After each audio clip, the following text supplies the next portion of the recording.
इफ्तार की फजीलत, रहमतों और बरकतों का वक्त।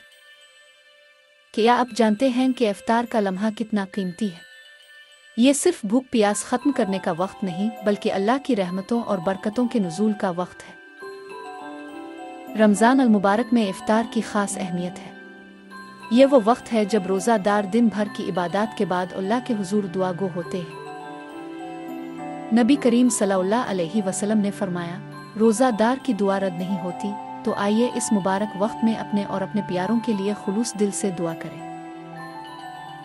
और ये भी याद रखें कि किसी रोज़ादार को इफ्तार कराना कितना बड़ा सवाब है। हुजूर अकरम सल्लल्लाहु अलैहि वसल्लम ने फरमाया कि इफ्तार कराने वाले को भी इतना ही सवाब मिलता है जितना रोज़ादार को।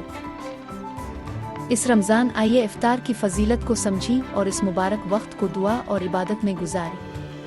ज़्यादा से ज़्यादा लोगों को इफ्तार कराएं और सवाबदारैन हासिल करें।